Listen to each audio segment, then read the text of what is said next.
What's going on, guys? I figured today it would be fitting to discuss Christmas and its pagan roots, because I feel like this is something that a lot of Christians like to deny or like to ignore. And they're two different things. Denying something is recognizing that there is some charge against it, or that there is somebody saying that this is true. And ignoring it is just people not caring. Right? And I feel like that's a lot of Christian stories, is that they just don't really care. I feel like it matters. I think the fact that Christianity has really appropriated many pagan traditions into our own, I feel like it's important. So we're going to talk about 6 key points today. I have 4 sources that I will leave you in the description if you're interested in learning more about them myself. Or about them yourself. But Christmas is derived from traditions dating back long before Christianity took it over. And it was the Romans, the Celtics, the Norse, and the Druids primarily. Now, one thing you need to know is that Christians specifically, but I feel like kind of everybody, uses this term pagans as if it's a specific group of people, culture, or a specific religious belief. And it's not. The term pagans really covers a huge spectrum of cultures, as I just listed 4 of them, and that's not even close to all of them. And it also covers a spectrum of different religious belief systems. So just understand that. It doesn't really pertain to what we're talking about today, but you have to understand that pagans are not one thing or one people or one belief system. Pagans is it's an umbrella term that we've given to an array of cultures and belief systems. So just understand that. But number 1 out of 6, we've got gift giving and Saturnalia, which is Christmas time wise. So Christmas, the time period of Christmas, is based on Saturnalia, which celebrates the solstice, which is the celebration of light coming back into, the earth. You have the winter solstice, which is the longest, darkest time. And then after that, you have light beginning to come back, right? So we have these really long, dark days in winter. And then at the solstice, after the solstice, is when light starts to become more dominant in the day. So it celebrates in ancient Rome between December 17th and December 25th. There was a pagan holiday in honor of the agricultural god of Saturn, which makes sense. It is called Saturnalia. Time was spent feasting, drinking, gift-giving, and general joyfulness. Sounds like Christmas. The Romans would share a small gift with one other person, as opposed to what we do now, which is kind of where you give gifts to everybody, or at least within your family or within your group of friends. But, in general, Christmas, you give gifts to a number of people.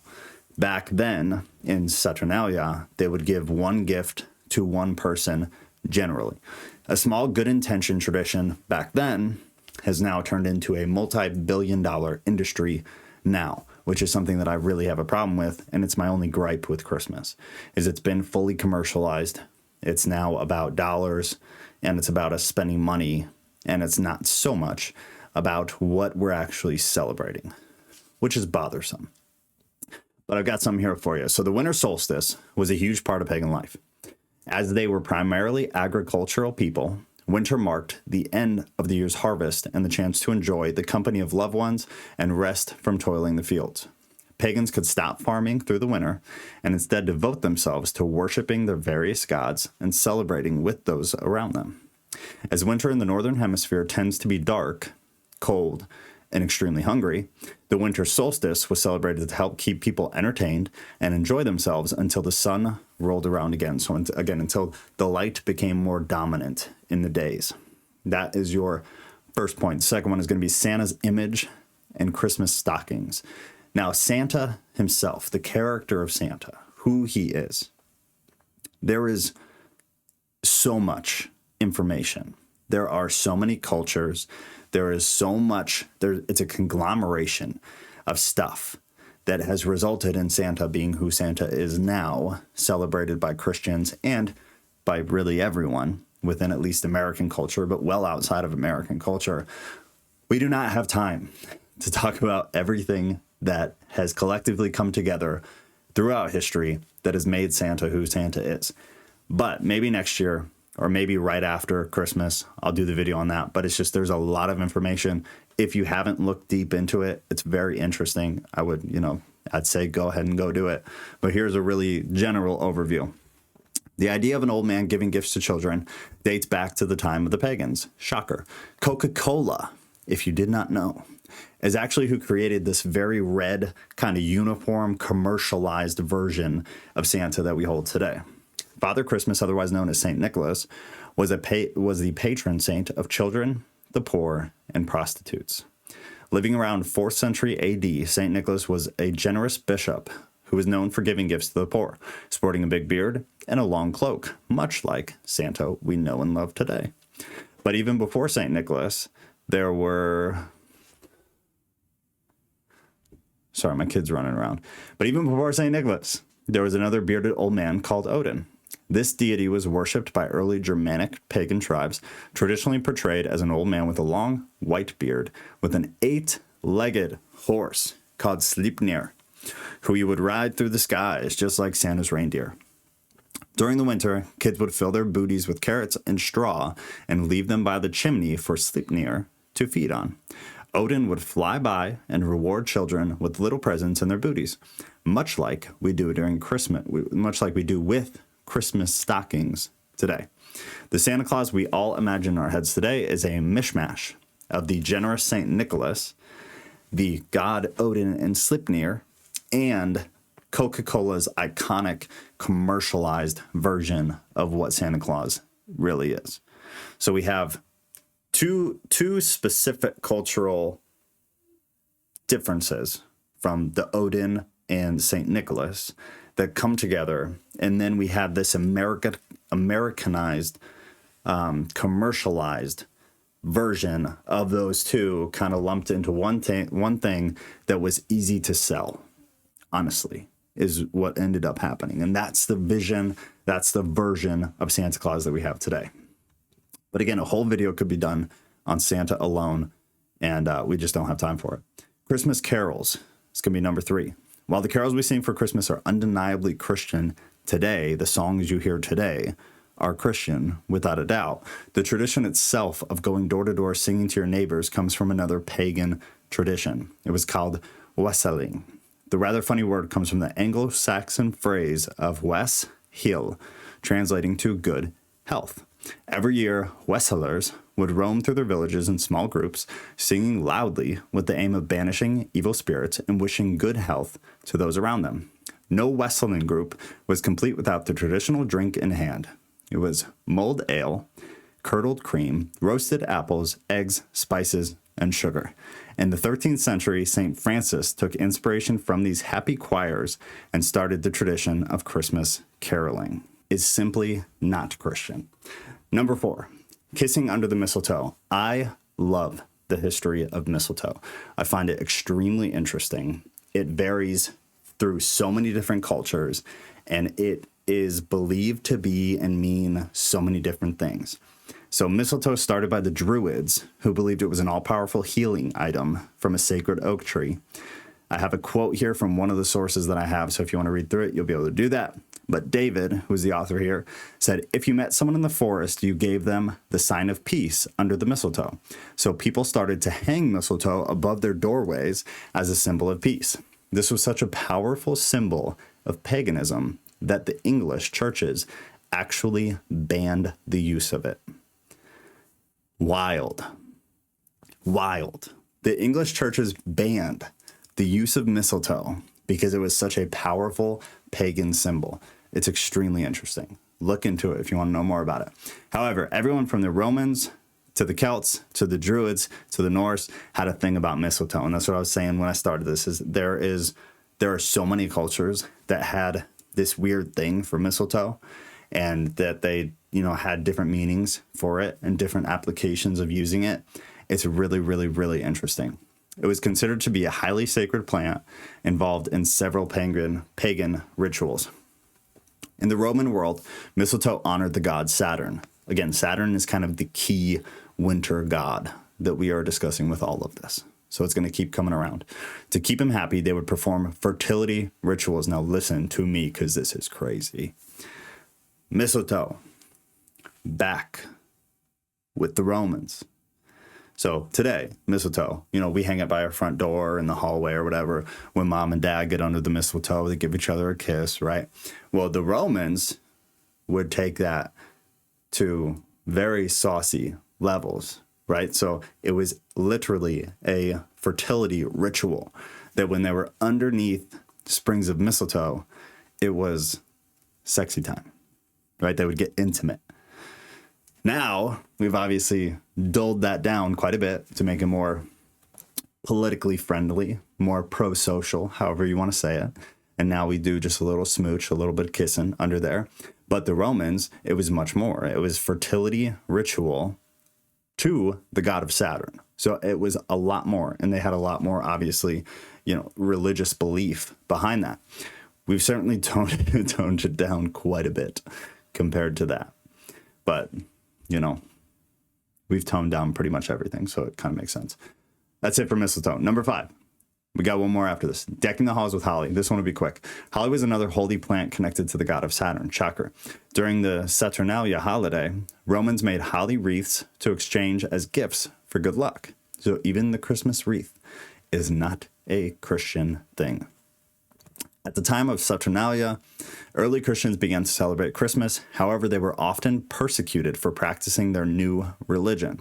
It was lucky that Christmas coincided with Saturnalia, as it allowed Christians to harbor a cover for their Christian celebrations. So really, how we've gotten all these things that used to be pagan, like Halloween and Christmas and everything that encompasses those things, and made them, and even Easter, they're all pagan.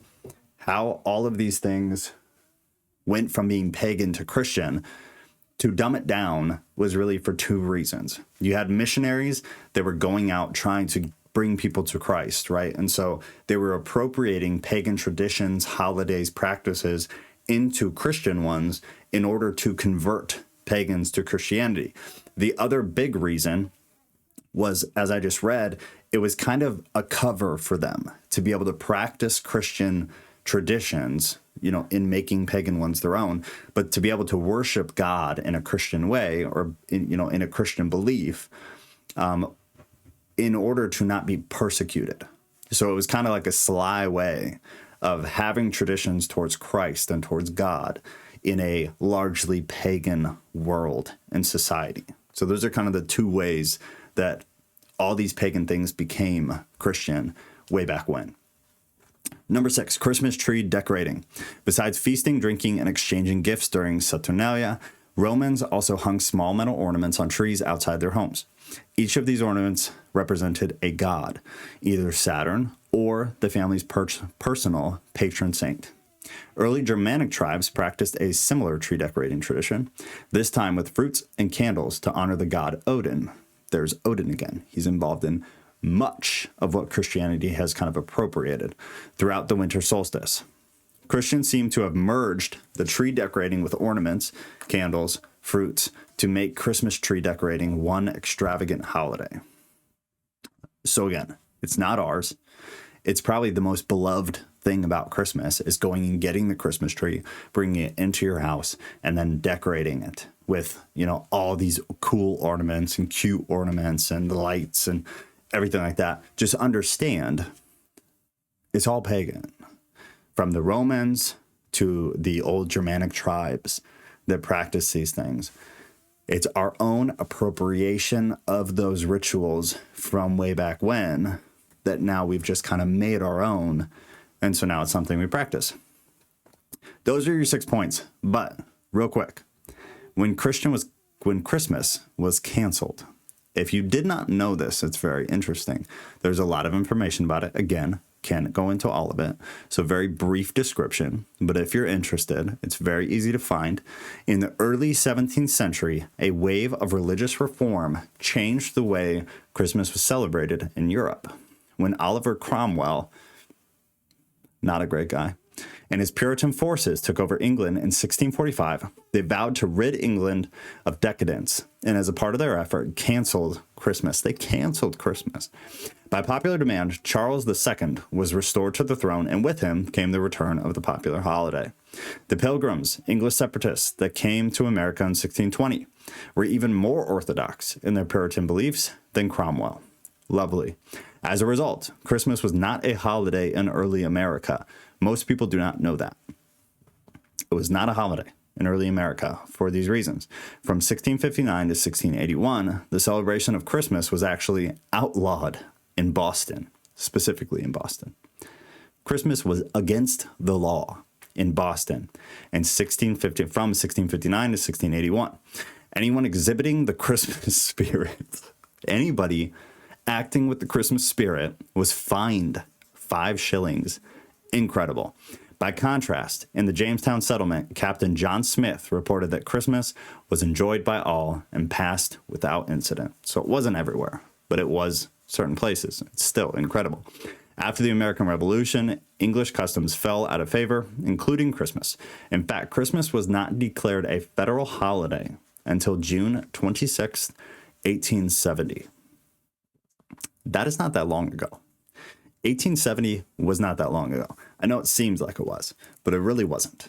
It's not that many years as far as history is concerned. So Christmas was not even declared a federal holiday until 1870. That's it for all the main points. Now, just a few things. Jesus was not born on December 25th. I want to believe that most Christians who don't just go to church and that's it already know this, but I feel like they don't. Most biblical scholars will put Christ's birth between February-ish at the very earliest and July-ish at roughly the very latest.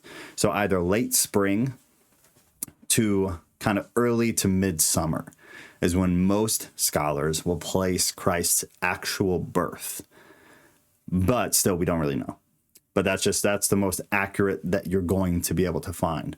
Either way, it's not at solstice. It's not during December. It's almost sure that it wasn't. So it's just an example and acts as some kind of proof that we did appropriate these pagan holidays, these rituals. We took what they were celebrating and we made it our own, even when it kind of goes against things that now we have relatively good information on. Does it matter that we celebrate Christmas, even though almost everything we do, from the stockings to the tree, to the caroling, to wreaths being hung, to mistletoe, everything comes from pagan roots? Does it matter? In my opinion, no. Why would it? Unless you are a Christian, and while you're doing these things, you are giving praise to Odin and the god of Saturn and things like this, then you're not practicing pagan things. You're practicing Christian things. Just because it didn't originate within Christianity with Christians doesn't mean that now, so many years later, it hasn't become Christian, because it has. Just because Christ wasn't actually born on December 25th doesn't mean you can't celebrate his birth on that day. So at this point specifically, we have so dramatically taken over these pagan practices, traditions, and holidays that it, in my opinion, it matters absolutely zero, because we have fully made it our own. And please remember, Halloween and Easter are both rooted in pagan traditions. They are both holidays that, Halloween not so much, but Easter, that Christians have fully taken over and made their own. Halloween, again, it's not a religious holiday. It's not, Easter is very religious. Christmas is very religious. Halloween's not. But even then, Halloween is now like, it's candy and kids. It's not like pagan, death worshiping. It's very different. So do I believe in Halloween? Yes. Do I believe we should celebrate Easter, even though it's very much pagan in its roots? Yes. Christmas, same thing. Yes, absolutely. They're all things that over history, over time, we have completely reappropriated them into meaning something else. Unless you are intentionally practicing these things as a pagan in a paganistic way, giving praise to a God that is not, God of the Bible, that is not Christ, then I don't see any problem with it whatsoever. I'd be very curious to know what you guys think about it, but that's kind of my general thoughts about it. Christmas is pagan, period. It's very hard to argue. I gave you a lot of points why. There's endless information as far as the history of Christmas practices being pagan, from culture to culture, from religious belief to religious belief. It just simply is. I don't know how anybody could argue with it. But at this point, it's very much Christian. It's very, very much Christian. And if it's not Christian, then the next default, in my opinion, would be that it's a commercialistic holiday. It's commercialized. So if it's not going to be a Christian holiday, then it's just going to be a big industry holiday. And I'd much rather these things be Christian holidays than become just a billion-dollar industry of commercialism, because that's gross. I love you guys. Merry Christmas. I'm not going to probably be posting anything tomorrow. If I do, it'll probably just be something cute with my family. So I will see you guys again on Monday night. Have a lovely weekend. Merry Christmas again. Take care.